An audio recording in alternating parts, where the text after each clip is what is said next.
Hello, and welcome to episode 102 of Partners in Crime. What are you laughing at?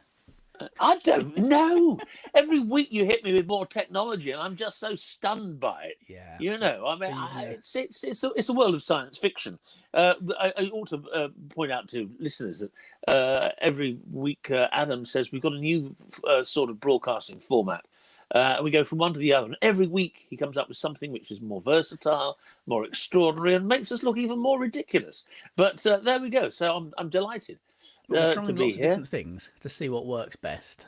This so far seems to be the best. So we may be using this as we move forward. But yeah, Great. Viewers, listeners probably won't see or hear the difference. But yes, it's if you are watching on video, if you are one of our Patreon subscribers and you're able to see us, you'll see that of course we are still socially distancing, talking barely half a mile apart, but from our own houses. And yeah, you were saying, Bob, you're still recovering from the COVID. Oh, do you know? Well, do you know? I felt better last week. We did the broadcast last week. I was beginning to feel better after 3 weeks of this lurgy. And as I say, this mile, goodness, you know, it's a terrible thing. And I felt a bit better, and then I got hit again by sort of just a huge wave of fatigue, and I couldn't move. My joints ached. And I thought, oh my goodness me! So it doesn't like leaving you. It doesn't. No. This virus doesn't like leaving the host at all. But anyway, I'm feeling a bit better today. The sun's shining, so there are people in far worse situations. But even a mild dose of this thing can knock you for six. And I've had several friends who are going through exactly the same, and they're all experiencing very, very, very similar things. So let's hope that you don't get it. Let's hope none of our listeners do. Well, no, fingers crossed we won't. I haven't left my house literally at all, even for daily exercise. I've been doing that at home, or not, as you might be able to see. If you see, that's when you really need a camera. You doing daily exercise. I don't even want to go there. I can't imagine what that must look like. It said, Adam touches toes. 1, 2, 3. I don't even attempt to do it. I just walk to the end of the garden, have a cup of coffee, and walk back again. That's my that's my daily dozen. Pint lifting. That's about it. Have you? I've not left the house in a month. Well, apparently, reading the papers, the biggest thing, the in shops and supermarkets, the products that are selling the most are baking things to bake with, and booze, which I think takes us back to the national staple diet of cakes and ale, really. So there we are. We know what we like. When we're up against it, the Brits get down and eat cake, bread, booze, and generally try and make the best of it. Yeah, well, I've got a delivery coming from the brewery tomorrow, so I'll be kept in stock for about another week anyway. Yes, well, you're a beer drinker, aren't you? I'm not very good with beer. I don't mind a cold lager every now and again, but I don't really manage beer. So, which brewery have you ordered from? Oakham Brewery, this one. Oh, right, okay. Yeah, up in Rutland where my parents live, so I've got a hankering for that, because I've not been able to go up there in a few weeks, so I figured I might as well drink their beer from afar. Oh, that's nice. But we're talking about coronavirus, as it can't be avoided. We'd love to not talk about it, but it just pervades everything. You mentioned science fiction, Bob, and of course what a few crime writers and readers and fanatics may have noticed recently that Peter May is up near the top of the charts. He's hit the news because of a manuscript that he had written and forgotten about, put in a drawer, left it, set in London during a pandemic, which a reader reminded him of on Twitter. He'd completely forgotten about this book that he'd written. It had been rejected by agents, I think in 2005, rejected by his publishers for being too unrealistic, and was described as science fiction. It has now gathered worldwide attention due to how eerily similar it is to the current coronavirus restrictions, says the Scottish Sun. The book has tales of shops shuttered, people made to stay in their homes, and everyone wearing face masks. Peter May is currently isolating with his wife in France, and he discovered the manuscript after being reminded of it by a Twitter follower, and his publishers, funnily enough, this time leapt at the chance to put it out there as quickly as possible. It's amazing, isn't it, that the book they didn't want a few years ago, they now suddenly want. And a few years ago, it might have taken them 18 months to put the book out. They managed to get it out inside a fortnight this time round. It's extraordinary how they manage to do these things when they want to.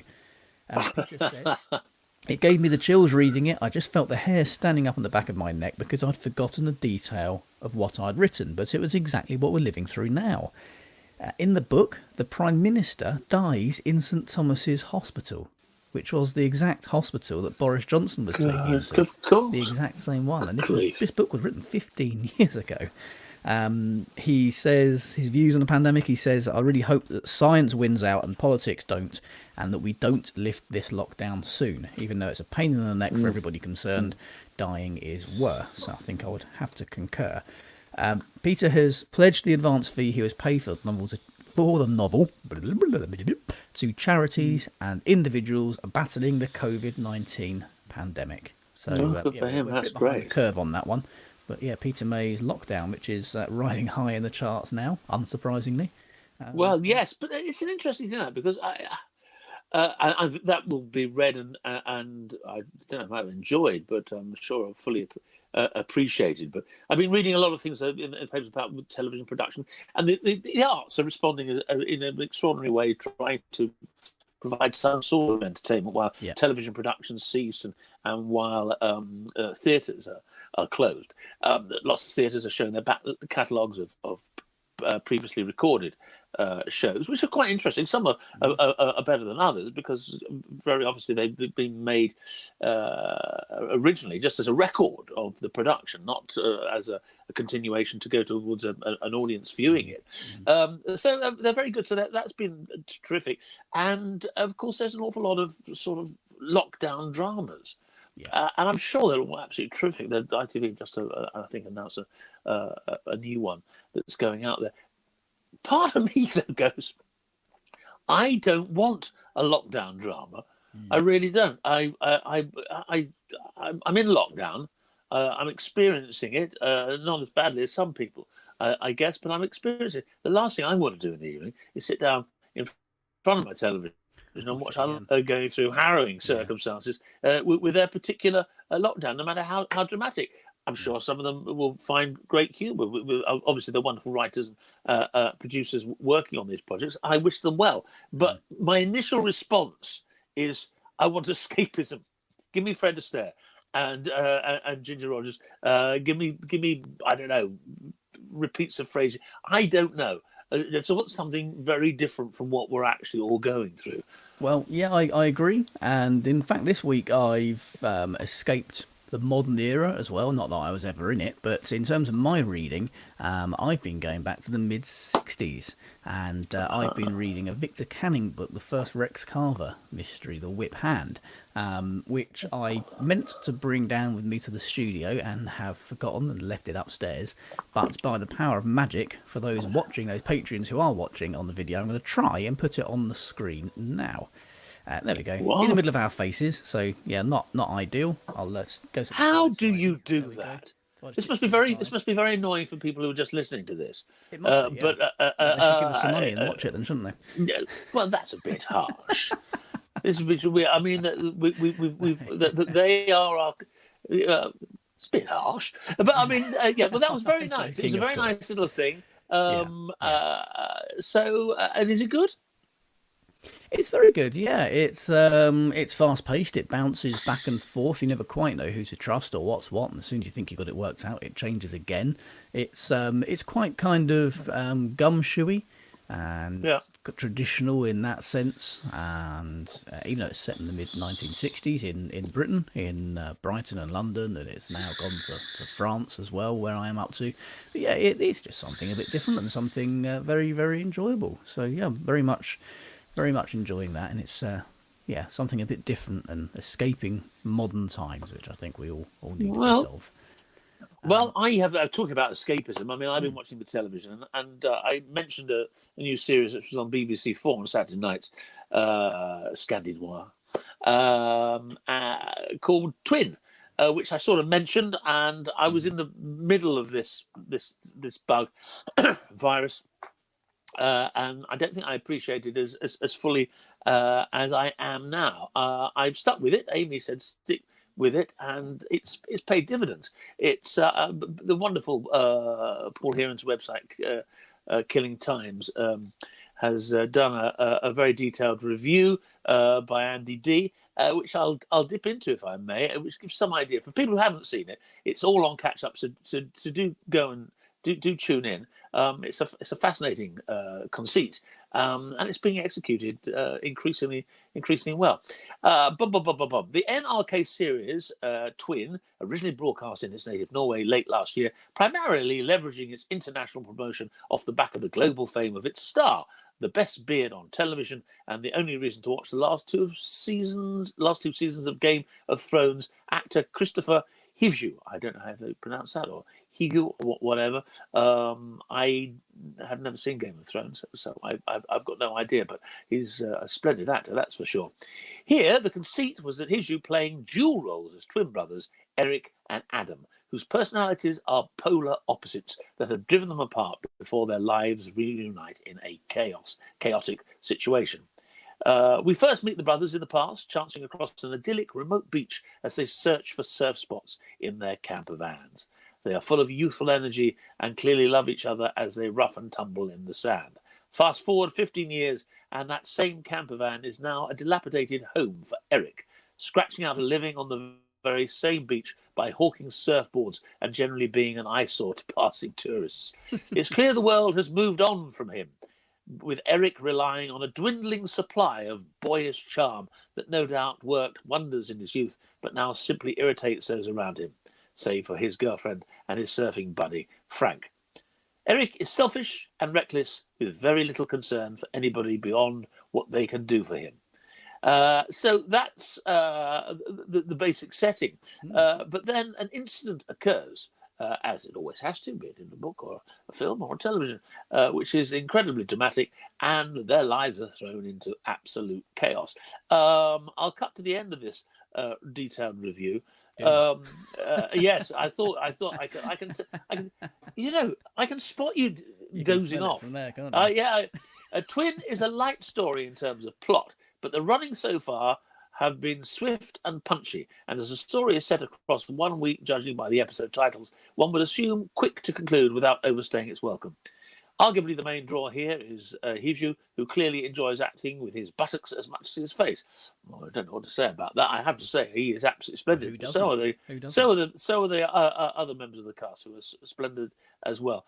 The actors have kept interest. It might not be the kind of appointment television the BBC has often blessed us with in the past, but it's certainly fun enough to pass the time. Well, I would have said that after watching maybe the first one and a half. Mm-hmm. But it's really worth sticking with, because it does grow. It grows in atmosphere. It grows in performances are extraordinary, and the twists and turns are certainly fascinating. I'm not a great one for actually howdunnit. I like a whodunit. I like a sense of guessing, and this is sort of a howdunnit. More to the point, Twin is a how will they do it. So it is fascinating from that point of view, but I strongly recommend it. A bit Columbo-esque, but tune in, watch, give it a chance, give it 3 episodes. It won't be a waste of your time. It's beautifully made, and if you want to spend some time in the extraordinary setting of North Norway, and it is an extraordinary, God, what a landscape. I've never been there, would love to go, but you do feel that you've been there after watching one of these episodes. So anyway, anyone listening to this, please give it a go. BBC 4 on Saturday nights, but available on that platform in catch-up. And what's that called again, sorry? It's called Twin. Twin. Gotcha. Yes, as opposed to Twins, which was Arnold Schwarzenegger and Danny DeVito. No, that's a completely different cup of coffee. But of course, do go and check out any shows that we're talking about, and any books that we talk about can be obtained from the wonderful sponsors of this podcast, Kobo. I spoke about Victor Canning's The Whip Hand, the first Rex Carver mystery. But any particular book you like, if you are a new customer to Kobo, you can head over to kobo.com, check out the promo code CRIME at the checkout, pop that in there, yes, along the bottom of your screens now if you are watching on Patreon, and they will give you 90% off of your first purchase at Kobo. If you're an existing customer, use the link in the show notes, and you can get 40% off using the promo code PARTNERS. If you do want to become a patron, if you're not already one, if you do like Partners in Crime, you want to help keep us broadcasting, you get lots of interesting stuff as well. You get to watch videos, live videos of every episode. There's behind the scenes footage. You also get access to our after show, Arsenic and Old Lace. Lots of other stuff as well that I can't even remember off the top of my head. And it costs from, I think, £1. I think the subscription starts at. It is. And, brother. So Truckle Brothers, yes. Is that £1? Is that £1 a day or £1 a minute? Monthly, or I believe. What? Yes. It's £1 a month. Yes. Right? Okay. Yes. So it all adds up when we have lots of patrons, and it helps keep us on air and providing lots of different stuff for you. Which means one thing you do get actually as a patron is a personalised hello on the show and a thank you. So thank you to our new patrons this week. Two of them this week actually, Lynn Davis and Alison Valentine. Hello to the two of you. And thank you. Hello, Lynn and Alison. Hi. Thank you very much for your support. It really does help to keep us going and to keep doing more stuff for you. I saw something quite funny online this week under the actually I'm not going to read the headline, I'm going to get straight into it with the opening line. A rivalry between two Nebraska pharmacists nearly turned violent. That doesn't really pull you in as much as the story once you read on. It's like something out of Breaking Bad, quite frankly. In Auburn, Nebraska, which is the county seat of Nemaha County, located a little over an hour's drive south of Omaha, says InsideHook.com, when recently federal prosecutors charged a pharmacist, Hiram T. Wilson, of selling opioids via the dark web. According to prosecutors, Wilson did so in conjunction with a local drug dealer, William Anderson Burgamy IV, who... Quite frankly, that's a bit of a kind of a redneck name in America, I guess. But over here, he would be like a baron with a name like that. Mr. Wilson, a drugs baron. Drugs, yeah, very good. Mr. Wilson, who's 41, and the drug dealer who had been helping him run the illegal business, hatched a plan to steal opioids from a rival pharmacy in the town and then firebomb it in order to cripple the business. FBI agents discovered a notebook that referred to the plan called Operation Firewood. Wilson's pharmacy, oddly enough, was one of 3 taking part in a state pilot program to give away free naloxone nasal spray kits, which are used for the treatment of opioid overdoses. So he was taking part in this scheme to help. Is this a documentary or was this an article? No, this is absolutely true. This was in the news within the last week. It's a true story of a pharmacist in Nebraska who was a drug dealer selling opioids on the dark net with a drug dealer. Yeah. Whilst at the same time being in a. But it sounds like classic news last week. Netflix next week. Yeah, I mean, there is a documentary about a pharmacist on Netflix at the moment, which I haven't quite seen, but it's got quite a very good review. So, in the true crime category of documentary. Have you subjected yourself to Tiger King yet? I've got to be honest, we saw the first couple and we sort of slightly lost the will to live. It's been incredibly popular, I know, and everyone's liked it, but I just, when there's Ozark on the television, why would you? I don't know. I mean, I'm totally hooked on Ozark now, which goes from strength to strength in series 3. Again, another series with terrific acting all the way through it, wonderful production values, and twists and turns all over the place. I mean, you don't quite know where you're going to be going next. And one of the best baddie performances I've seen. There's an actor who plays the Mexican cartel leader, who is quite terrifying. I mean, it's a brilliant performance, but they're all brilliant. So while I'm watching that, I haven't really. I'll get round to the other one, I'm sure, but I didn't do anything for me, I'm afraid. I've not been tempted, I must say. It's a lot of people have been talking about it. I think its popularity is one thing it's got going for it, as far as I'm concerned. But I've heard kind of mixed reviews. Doesn't appeal to me as a program itself. There's lots. I did watch the first two. I just didn't get it. It's one of those things where I went, oh, for heaven's sake, this is sort of is ridiculous. But there we are. It's not my cup of tea. It's not as if we're short on. Well, there is, but I mean, we must be running out soon. I mean, let's face it. I mean, as regards television production in the UK, just as an example, lots of programs are running out of programs. There's usually, certainly for the soaps, and there's a 6-week gap between being made and being broadcast. Yeah. But news out this week is that Corrie's going down to fewer episodes. Holby City's run out of episodes. The Archers on Radio 4 is going back to archive episodes because they have. Maybe we should do it on Zoom. Yeah, so yeah, I mean, it's affecting production. So, and there's another thing I might have mentioned it last week, of course.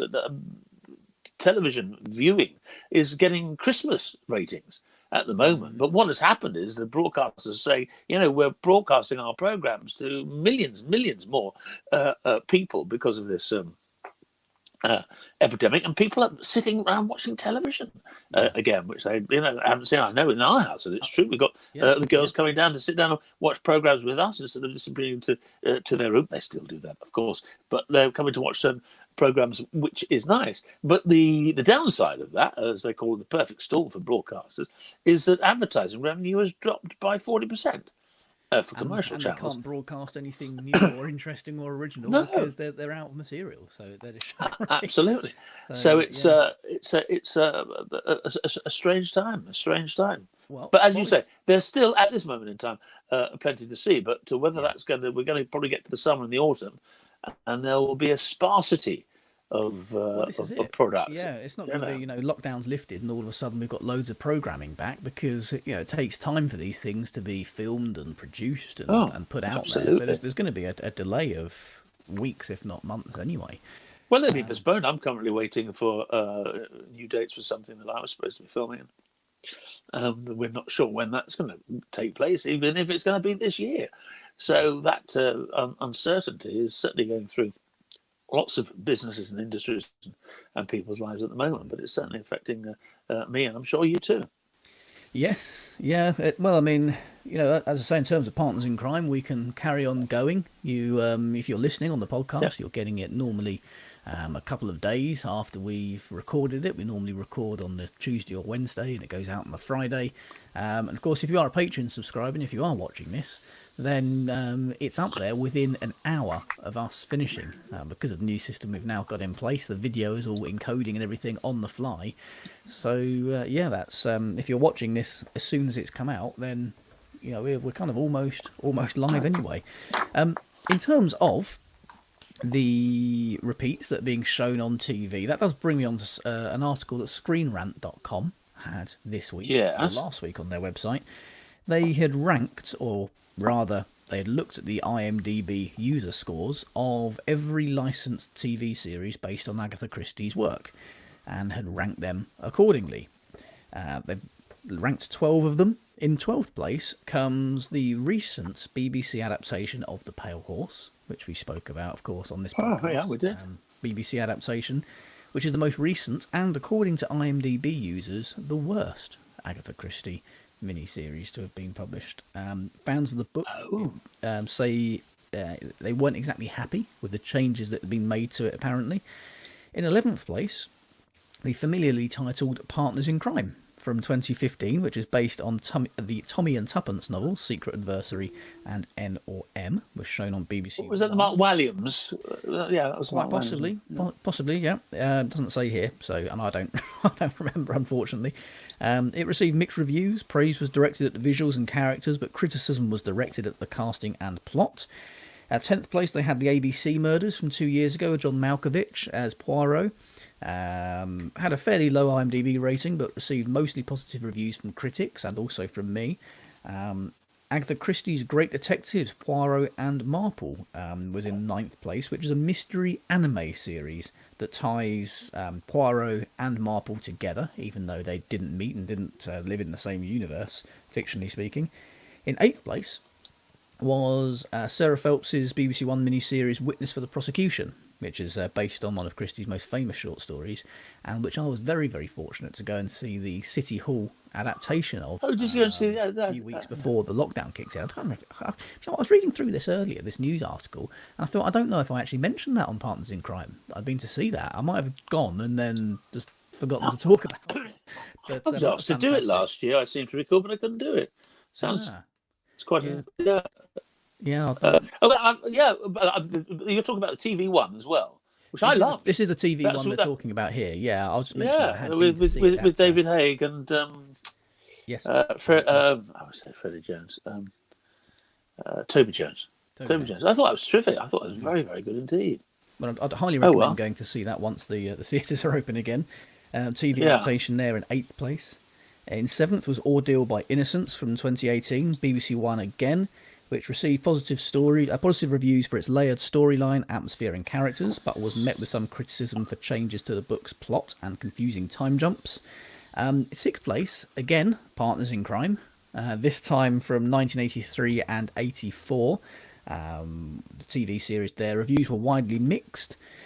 In 5th place, and this is one for the outtakes tape, is Le Petit Muertes de Agatha Christie, which is a fun, frenetic French-language television series which follows Superintendent La Rosière, who didn't actually exist but is based on many of Agatha Christie's best detectives. They adapted 36 of her mysteries during their 14-year run, which is, I think, still going on, starting in 2006. 4th place was ITV's Marple. They adapted all 12 of the novels as well as some short stories and ones which didn't have Marple in the first place.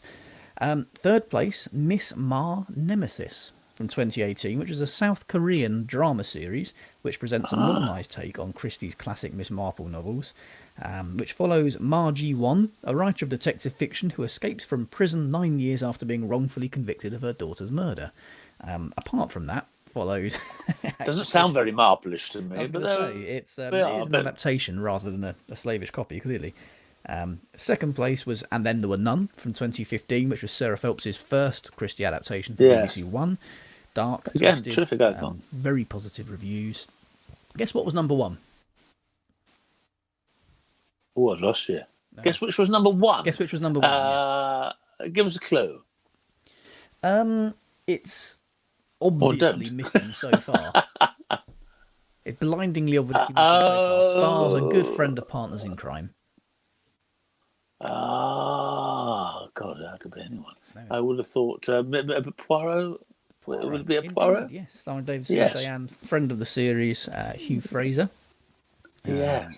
Fantastic. Well, good. They adapted every single Poirot mystery over 70 episodes and has, of course, received universal acclaim.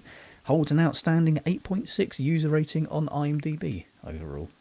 So that is very interesting. So if you want some Christie and you want some repeats, then there's a list of things to well, on that subject, very quickly, because we need to do a book that's available on Kobo.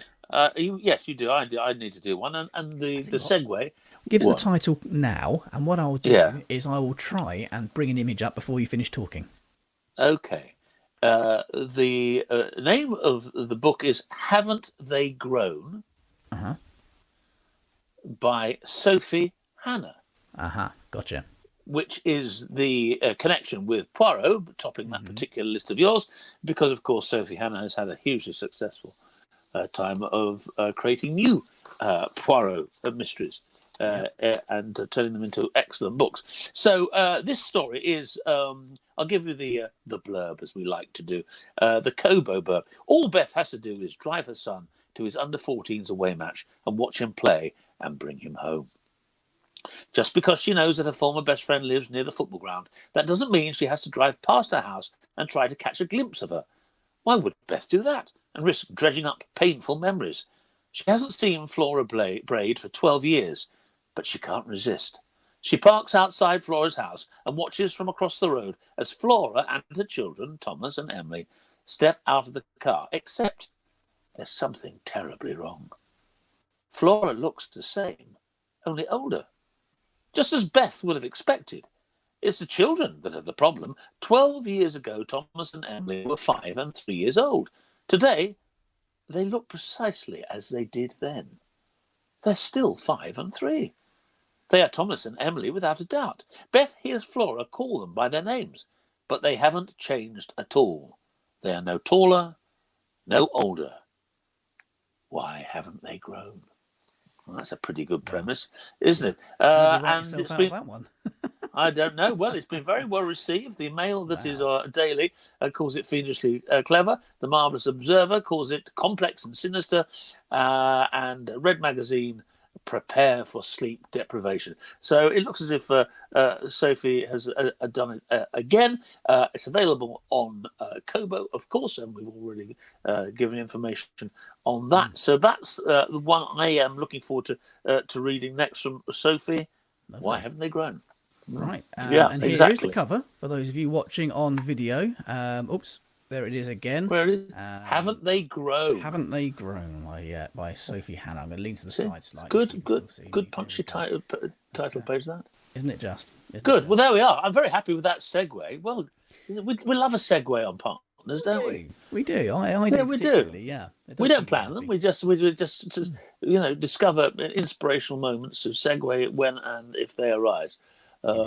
Anyway, enough of patting ourselves on the back. Well, what you can't see if you're not viewing this is the particular backdrops to our different studios, because I'm obviously in my study at home, and if you are able to see this, you'll realise that Adam's background is an incredibly neat, organised, alphabetically, I'm sure, bookcase. Which is quite extraordinary. I still have the curtains when the girls used to use this room when they were younger. I have got blinds which show giraffes and zebras. I was going to say, was that by any chance a child's playroom at one point? It was. It was. I commandeered it for my musings for what they're worth. No, they use their bedrooms now. You know, they've got everything there, the computers, Fortnite on the thing, and Facebook. This lockdown is extraordinary because, of course, they're teenagers. And, you middle of the night, you hear, what's that? Get up at about 1:30. And then one of them's still there Facebooking in front and say, go to sleep. Yeah. They're nocturnal creatures. This lockdown has turned, certainly our eldest, into a bit of a nocturnal creature. And I'm sure we're not the only household who's finding that to be the case. Poor things. Can you imagine at least they have social media in that respect? It's one of the few blessings. Yeah. Well, exactly. We had none of that, did we? So, there we are. So, at my age now, when somebody says to me, "Can you stay at home for 6 weeks and not see another human being?" Fine. Yeah, lovely. Bring Isn't it on. Lovely.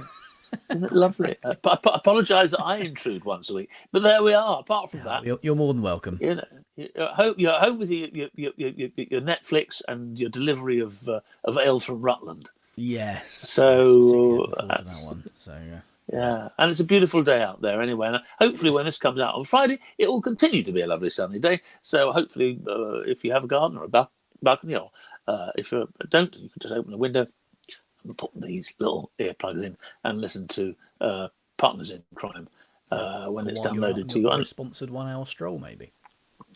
Yeah, I've got to do that. Oh, struggling with that. I'm going to sit in the garden and read, I think. But right, okay. Yeah, I'm done. If you're done. Yeah, I think that's it for this week. Thanks very much for listening, everyone, and apologies for anyone who's had to see it. But you pay your money, you get all sorts of awkward surprises, certainly on Partners in Crime. So from me and the zoo, and Adam and I was going to say the Bodleian Library. The body in the library. You brought up the video again, and we've talked Patreon twice. So I'm not going to mention it again, other than to say link is in the show notes if you want to go to that. Right. I did realise we talked about it and teased you with it, but not told you how you could get it. So Right. link in the show notes for that. Until then, we'll disappear for another week, shall we? Yes, keep safe, keep well. Speak to you next week. Take care, all. Bye.